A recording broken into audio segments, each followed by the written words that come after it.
Good morning students. आशा करती हूँ आप लोग अपने हिंदी रजिस्टर में भारतेंदु हरिश्चंद्र जी का साहित्यिक परिचय लिख लिए होंगे।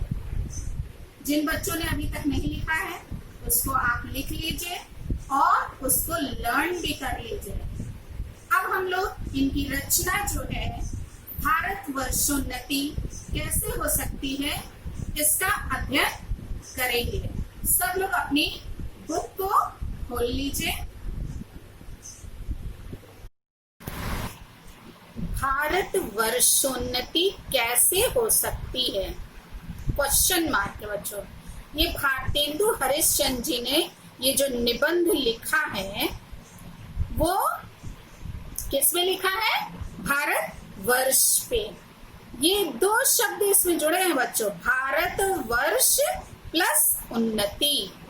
जब अलग करेंगे तो भारत वर्ष प्लस उन्नति मिलेगा। भारत वर्षोन्नति जोड़ दिया है, संधि हुआ है यहाँ पे बच्चों। तो ये जो है क्वेश्चन कर रहे हैं कि भारत वर्षोन्नति कैसे हो सकती है, इस पर इन्होंने निबंध लिखा है। देखिए, प्रस्तुत निबंध भारत वर्षोन्नति कैसे हो सकती है में लेखक ने कुरीतियों व अंधविश्वासों को त्याग कर अच्छी शिक्षा प्राप्त करने की प्रेरणा दी है।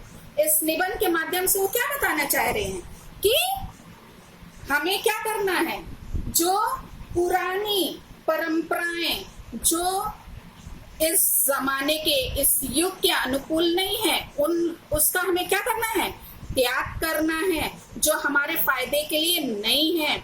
और जो अंधविश्वास है उन सबका हमको क्या करना है, त्याग करना है। और हमें क्या करना है, अपने देश की उन्नति के लिए प्रयास करने की आवश्यकता है। लेखक का उद्देश्य है कि हम छोटी छोटी वस्तुओं के लिए विदेशों पर निर्भर ना रहें। हाँ बच्चों, आज भी आप देख रहे हैं कि हमारा देश क्या है, दूसरे देशों पर निर्भर है।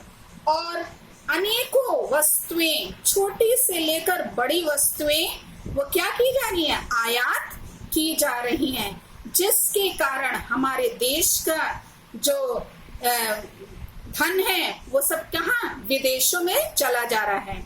ये बच्चों देखिए, ये जो लेखक है वो 1884 में इन्होंने इसको लिखा है।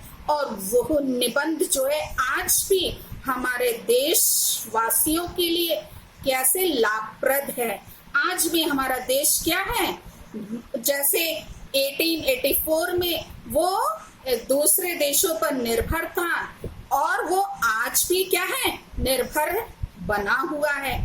तो यहाँ पे ये बताना चाह रहे हैं कि हमें दूसरे देश पर, विदेशों पर निर्भर होने की आवश्यकता नहीं है। यदि हम विदेशों पर निर्भर रहेंगे तो हम क्या होंगे, हमारा आर्थिक विकास नहीं हो पाएगा, हम जो है विकसित देश बन नहीं पाएंगे।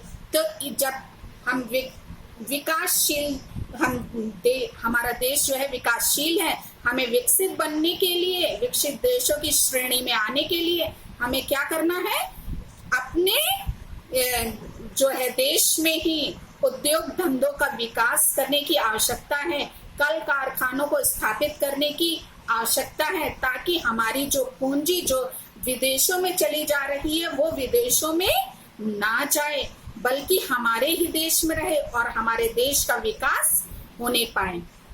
एवं उद्योगों को विकसित करके और आत्मनिर्भर बनकर अपने भविष्य का निर्माण करें। वो क्या चाह रहे हैं भारतेंदु जी, कि हमारे नौजवान जो हैं वो क्या करें, उद्योगों को विकसित करें, यानी उद्योग धंधों की स्थापना करें और आत्मनिर्भर बने। वो दूसरों पर आश्रित ना हो, बल्कि क्या हो, आत्मनिर्भर बने, जिससे कि उनके भविष्य का क्या हो सके, निर्माण हो सके। लेखक के इन विचारों से उनकी दूरदर्शिता का परिचय मिलता है। यानी ये लेखक जो है वो बड़ी दूर की सोचने वाले हैं।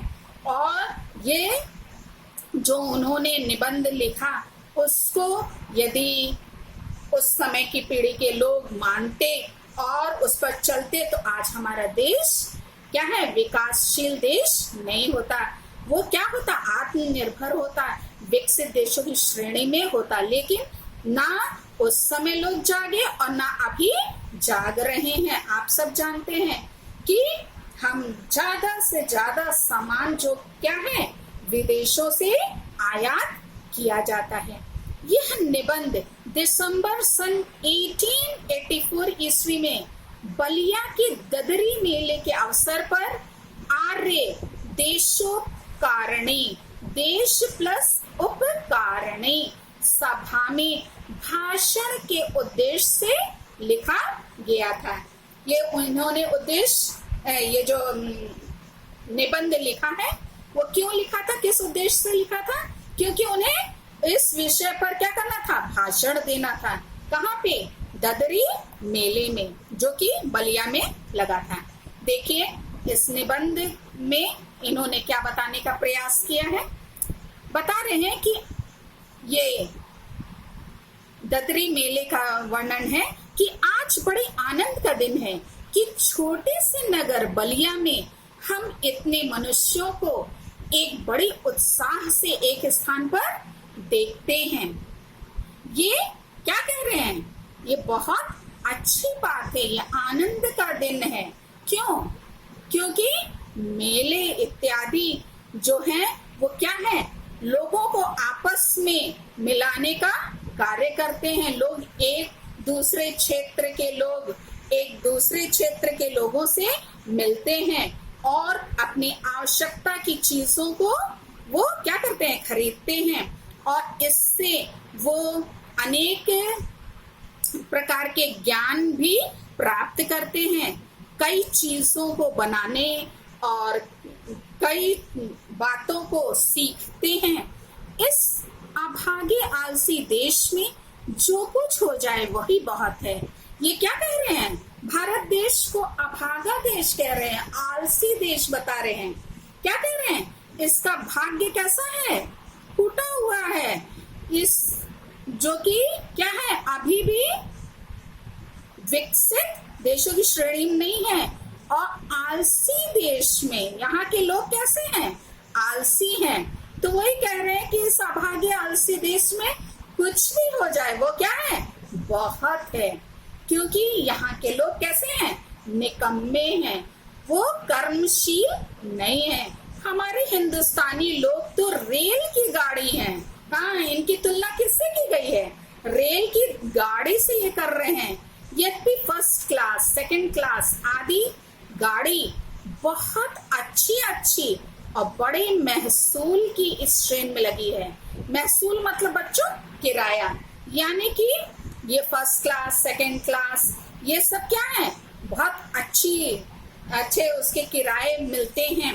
लेकिन ये अच्छी अच्छी बोगियां जो लगी हुई हैं वो क्या है, पर बिना इंजन सब नहीं चल सकते। आप सब जानते हैं कि रेल की गाड़ी को पटरी पर आगे बढ़ाने के लिए, एक स्थान से दूसरे स्थान पर ले जाने के लिए, पहुंचाने के लिए किसकी आवश्यकता होती है, इंजन की। और यदि इंजन ही ना हो तो क्या होगा, वो जो बहुत सुंदर सुंदर और अच्छी किराए देने वाली जो फर्स्ट क्लास, सेकंड क्लास की जो बोगियां हैं वो क्या है, वहीं की वहीं खड़ी रहेंगी। वैसे ही हिंदुस्तानी लोगों को भी चलाने वाला हो तो ये क्या नहीं कर सकते। वो क्या बताना चाह रहे हैं भारतेंदु जी, कि जो यहाँ के लोग हैं वो ऐसे नहीं हैं कि उनमें योग्यता नहीं है, वो कुछ कर नहीं सकते, उनमें वो क्षमता नहीं है, वो सब कुछ है, लेकिन आलसपन ने उनको क्या है, घेरे हुए है। और उनको एक जैसे नेता जो है वो क्या करता है, देश को चलाने का कार्य करता है। एक अगुआ जो है, एक लीडर जो है, वो बाकी लोगों को राह दिखाने का काम करता है। वैसे ही इन हिंदुस्तानी लोगों को भी कोई चलाने वाला चाहिए। इनसे इतना कह लीजिए, काचुप साधी रहा बलवाना।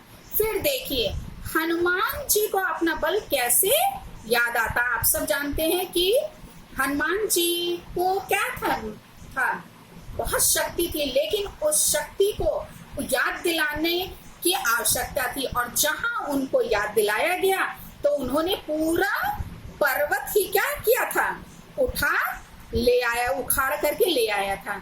सो बल कौन याद दिलावे। हाँ, उसको हिंदुस्तानी लोगों की क्षमता को, उनकी योग्यता को, उनके बल को जगाने वाले व्यक्ति की आवश्यकता है। उसको बताने की आवश्यकता है कि तुम ये कर सकते हो, तुम में ये क्षमता है।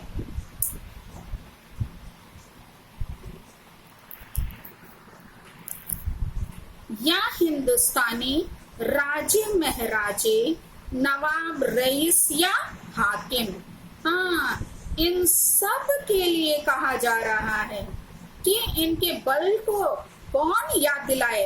राजे महाराजों को अपनी क्या है, पूजा, भोजन, झूठी गप से छुट्टी नहीं। हाँ, उस समय कैसा था, राजा महाराजाओं का समय था। तो उस समय के राजा महाराजा जो है अपना समय जो है, अपनी शक्ति, अपना बल और जितनी भी उनकी सामर्थ्य वो किस में व्यतीत करते थे, पूजा में, भोजन करने में, अच्छे अच्छे विभिन्न प्रकार के भोजन करने में, या झूठी गप से उनको छुट्टी नहीं मिलती थी। हाकिमों को कुछ तो सरकारी काम घेरे रहता था और कुछ बाल घुड़दौड़ थिएटर में समय लगा। मतलब कि जो हाकिम लोग थे, जो देश को तरक्की के लिए, देश की भलाई के लिए जो कार्य करने वाले थे, वो उनको कुछ तो कैसे सरकारी काम घेरे रहते थे, और बाकी समय जो बचता था उसको वो किस में व्यतीत करते थे, घुड़दौड़ करने में, यानी घोड़ों की रेस में, और थिएटर में, यानी जो है रंगमंच या सिनेमा घरों में अपने समय को वो क्या करते थे, व्यतीत कर दिया करते थे। मतलब कि उनका कहने का अर्थ है कि देश की उन्नति के लिए, देश कैसे आगे बढ़े, समाज के लोग कैसे आगे बढ़े, देश का भला कैसे हो, इसके बारे में लोग सोचते विचारते नहीं थे। तो उनको क्या गरज है कि हम गरीब, गंदे, काले आदमियों से मिलकर अपना अनमोल समय खोवें। हाँ, तो उस समय के जो भी प्रतिष्ठित लोग थे, जिनका समाज में स्थान था, वो बाकी लोगों से, यहाँ पे लिखा है गरीब, गंदे, काले आदमियों से, यानी कि जो निम्न स्तर के लोग थे, जो निम्न तबके के लोग थे, जो उनके समान नहीं थे, उन लोगों के पास उनके लिए कोई समय नहीं था। बस वही मसल रही, तुम्हें गैरों से कब फुर्सत, हम अपने गम से कब खाली, चलो बस हो चुका मिलना, न हम खाली न तुम खाली। हाँ, यहाँ पे ये मसल है, यानी कहावत कही गई है क्या, कि उस समय लोगों को गैरों से, यानी जो बाकी लोग हैं उनसे कोई है फुर्सत ही नहीं थी। उनको अब वो अपने गम से ही क्या है, खाली नहीं थे, वो अपने में ही बिजी रहते थे, मतलब अपने में ही वो खोए रहते थे। और चलो बस हो चुका मिलना, न हम खाली न कर, मतलब कि सब अपने अपने में ही केवल व्यस्त थे। किसी को अन्य लोगों की चिंता नहीं थी कि हाँ फलाना जो है वो क्या है, गरीब है तो हम उसकी सहायता करें, उसे भी समाज में स्थान मिले, वो भी क्या है कुछ कर सके, अपने परिवार का भरण पोषण कर सके अच्छी प्रकार से। इस बात की उनको कोई चिंता नहीं थी, वो केवल अपने में ही व्यस्त रहा करते थे। पहले भी जब आर्य लोग हिंदुस्तान में आकर बसे, राजा और ब्राह्मणों के जिम्मे यह काम था कि देश में नाना प्रकार की विद्या और नीति फैलाएं, और अब भी ये लोग चाहे तो हिंदुस्तान प्रतिदिन क्या प्रति क्षण बढ़े, यानी प्रति क्षण मतलब प्रत्येक क्षण क्या है बढ़े, लेकिन इनको क्या किया है पर इन्हीं लोगों को निकम्मेपन ने घेर रखा है। हाँ, निकम्मेपन यानी कुछ ना करने का जिन्होंने ठान रखा है, ऐसे व्यक्तियों के लिए क्या किया जा सकता है, मतलब कि उन्होंने ना तो विद्या की ओर अपना ध्यान दिया और ना ही अच्छी बातों पर वो उन्होंने मन लगाया। जिम्मा क्या था, राजा ब्राह्मणों के जिम्मे था कि ये लोग इस कार्य को देखेंगे, लेकिन उन्होंने भी क्या किया, सभी तबके के लोगों को, सभी स्तर के लोगों के बारे में नहीं सोचा, जिसके कारण देश जो है दिन प्रतिदिन जो है निम्न स्तर की ओर गर्त की ओर चलता चला गया। आगे देखिए क्या लिखा है, हम नहीं समझते कि इनको लाज भी क्यों नहीं आती कि उस समय में जबकि इनके पुरुषों के पास कोई भी सामान नहीं था। हाँ, ये यहाँ बताने का प्रयास कर रहे हैं कि इनको शर्म भी नहीं आती, लाज भी नहीं आती है, जबकि ऐसा नहीं था कि उस समय के लोगों के पास कोई सामान नहीं था। तब उन लोगों ने जंगल में पत्ते और मिट्टी की कुटिया में बैठ करके बांस की नलियों से जो तारागृह आदि बेध करके उनकी गति लिखी, वह ऐसी ठीक है कि 16 लाख रुपए के लागत की विलायत यानी विदेश में जो दूरबीन बनी है, उनसे उन ग्रहों को भेद करने में भी वही गति ठीक आती है। और हजारों यंत्र तैयार, और जब आज इस काल में हम लोगों को अंग्रेजी विद्या के और जनता की उन्नति से लाखों पुस्तकें और हजारों यंत्र तैयार हैं, तब हम लोग निरी चुंगी के कतवार फेंकने की गाड़ी बन रहे हैं।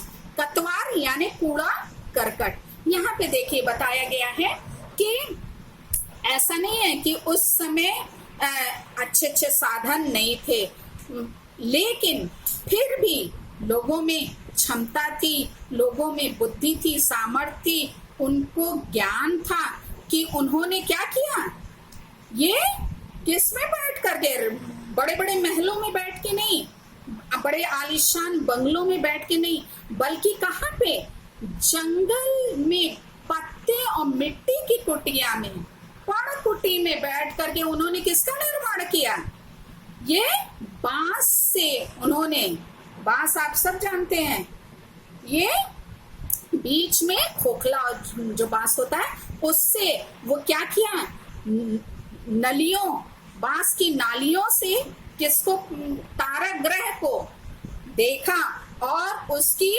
जो है गणना उन्होंने की, दूरबीन से उसको देखा, ग्रहों को, नक्षत्रों को, उसकी गति को और पता लगाया, और ठीक वही गति जो है ये विदेशी लोगों ने क्या किया है, बड़े कितने हजार लाखों में, यहाँ पे देखिए लिखा है 16 लाख रुपए की लागत, कितने लाख, 16 लाख रुपए की लागत से उन लोगों ने जो दूरबीन बनाया, और जो ये बांस से बनी जो दूरबीन जो भारतीयों ने बनाई, दोनों की गणना कैसे निकली, समान निकली। मतलब कि उससे जो इन लोगों ने देखा और जो बताया वो सब वैसा ही सब, मतलब ये बाद में इनको पता चला, उससे पहले हिंदुस्तानी लोगों ने उससे दूरबीन बनाया और उससे ठीक ठीक गति को, ग्रहों के बारे में जानकारी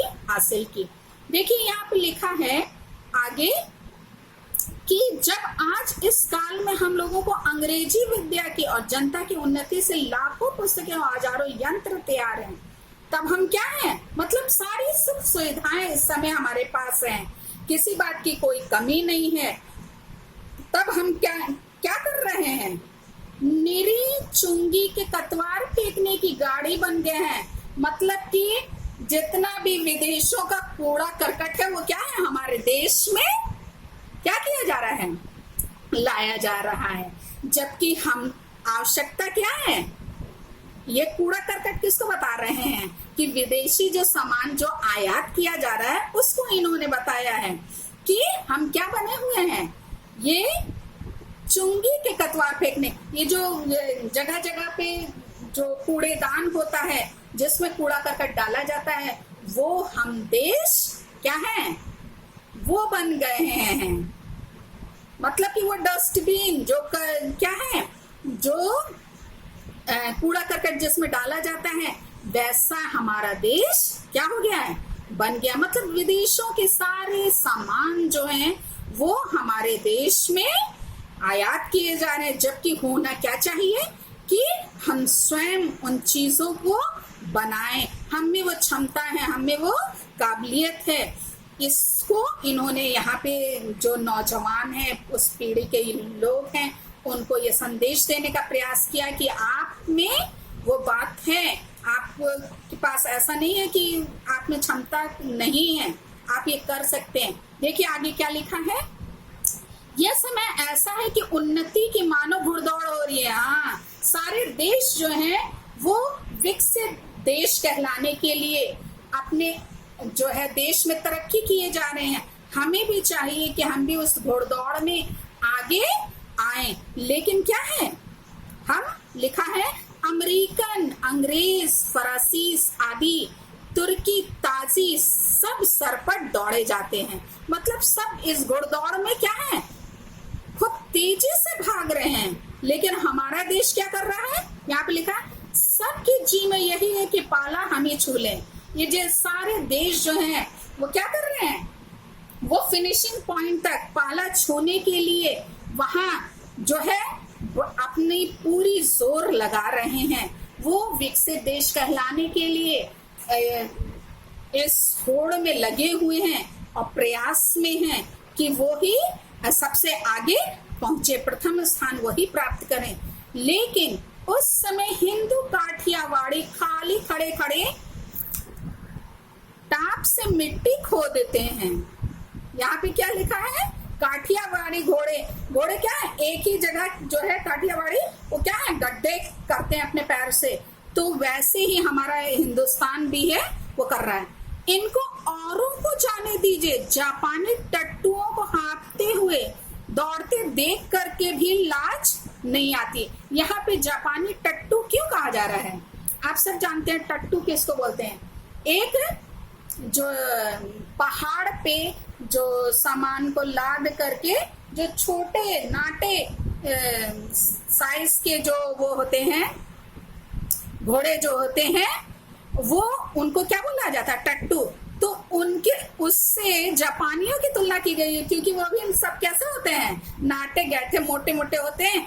तो उनके तरह कि उनको देख करके भी हिंदुस्तानियों को क्या है, लाज नहीं आती, शर्म नहीं आती है।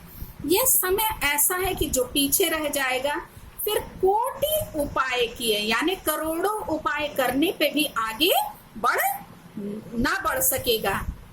तो ये बताने का प्रयास कर रहे हैं कि वो शारीरिक रूप से क्या है, मजबूत नहीं है। हमारे हिंदुस्तानी कैसे हैं, लंबे चौड़े हिस्ट पुष्ट है, लेकिन उनको जो है जापानी टट्टुओं को देख के भी शर्म नहीं आ रही है। और बता रहे हैं कि यदि यह समय ऐसा है कि मतलब कि जो पीछे रह जाएगा वो करोड़ों उपाय करे तो भी वो क्या है, आगे बढ़ ना सकेगा। बच्चों, आज भी हमारे देश की वही स्थिति बनी हुई है। हमारा देश अभी भी विकासशील देश कहलाता है, वो विकसित देशों की श्रेणी में नहीं आया, क्योंकि उसने अभी तक कब ये इन्होंने 1884 में ये रचना लिखी, ये निबंध इन्होंने लिखा, लेकिन उस पर कोई अमल नहीं हुआ, लोगों के आंख नहीं खुले। जिसके कारण देखिए यहाँ पे क्या लिखा है, इस लूट में, इस बरसात में भी जिसके सिर पर कमबख्ती का छाता और आंखों में धूर्तता की पट्टी बंधी रहे, उन पर ईश्वर का कोप ही कहना चाहिए। मतलब ये क्या कह रहे हैं कि ईश्वर लगता अपना कोप इन पे डाला हुआ है। हाँ, वो उनसे नाराज है, जिसके कारण क्या है, देश की प्रगति उन्नति नहीं हो पा रही है। लोगों के सिर पर क्या है, कमबख्ती का छाता है, मतलब कि वो एकदम पूरी तरीके से निठल्ले हो चुके हैं और उन्होंने अपने आंखों पे क्या है, पट्टी को बांध रखा है। वो देखना ही नहीं चाहते हैं, वो देश की भलाई के लिए कुछ भी करना नहीं चाहते हैं। मुझको मेरे मित्र ने कहा कि तुम इस विषय पर कुछ कहो कि हिंदुस्तान की कैसे उन्नति हो सकती है। भला इस विषय पर मैं और क्या कहूँ। भागवत में एक श्लोक है, नृदेह माधम सुलभम सुदुर्लभम प्लवम सुकल्पम गुरु कर धारम मया अनुकूलेन नभा स्वतेरितम पुमां भवाधि न तरेत स आत्महा। इसका अर्थ देखिए क्या है। भगवान कहते हैं पहले तो मनुष्य जन्म ही बड़ा दुर्लभ है, सो मिला और उस पर गुरु की कृपा और उस पर मेरी अनुकूलता, इतना सामान पाकर भी जो मनुष्य इस संसार सागर के पार ना जाए, उसको आत्महत्यारा कहना चाहिए। वही दशा इस समय हिंदुस्तान की है। यहाँ पे भारतेंदु जी समझाना चाह रहे हैं कि भगवान कहते हैं कि आप सब जानते हैं हिंदू धर्म में अनेकों योनियों में जन्म बताया जाता है कि मनुष्य को कर्मों के आधार पर क्या है, विभिन्न प्रकार की योनियों में उसे जन्म प्राप्त होता है। और यदि मनुष्य जन्म की प्राप्ति होती है तो वो क्या है, सौभाग्य की बात होती है, क्योंकि मनुष्य एक ज्ञानवान प्राणी है। और फिर वो जो है, यदि उसे अच्छी गुरु की कृपा प्राप्त हो जाए, मतलब सच्ची गुरु की प्राप्ति हो जाए, जो आत्मा को परमात्मा से मिलाने का उसको जो है किस प्रकार से मिलेगा इस बात का ज्ञान करा दे, तो ये क्या है, ये बड़े सौभाग्य की बात है। और ऐसा होने पर यदि मनुष्य फिर भी चेतता नहीं है, वो प्रयास नहीं करता है, तो उसको क्या कहना है। यहाँ पे ये बता रहे हैं कि वो यदि मनुष्य जीवन प्राप्त करने पर भी यदि वो जो है अपने मोक्ष के लिए प्रयास नहीं करता है, मतलब कि वो सांसारिक मोह माया में ही लिप्त रहता है, तो उसको क्या समझना चाहिए, आत्महत्यारा, अपने आप को मार डालने वाला समझना चाहिए। वही दशा इस समय हिंदुस्तान की है। हाँ, तो वो इसके माध्यम से वो समझाने का प्रयास कर रहे हैं कि हिंदुस्तानियों के पास क्या है, बल है, शक्ति है, शारीरिक रूप से वो सुडौल हैं, मानसिक रूप से भी वो क्या है, उनका मानसिक स्तर भी अच्छा है। फिर भी वो यदि प्रयास नहीं करते हैं, अपने देश की उन्नति के लिए नहीं आगे आते हैं, तो उन्हें क्या कहना चाहिए, आत्महत्यारा ही मानना चाहिए। ये तो रहा बच्चों इनके निबंध के बारे में कि इन्होंने क्या बताने का प्रयास किया। आप सब जान रहे हैं कि हमें अपने देश की उन्नति के लिए स्वयं प्रयासरत होने की आवश्यकता है और बाकी लोग को भी उत्साहित करने की आवश्यकता है कि वो क्या है, हर हाथ जब कार्य करेगा तभी हिंदुस्तान क्या है, आगे बढ़ेगा, तभी तरक्की करेगा। अब बच्चों इसके आगे का हम लोग अगले वीडियो में देखेंगे। Thank you.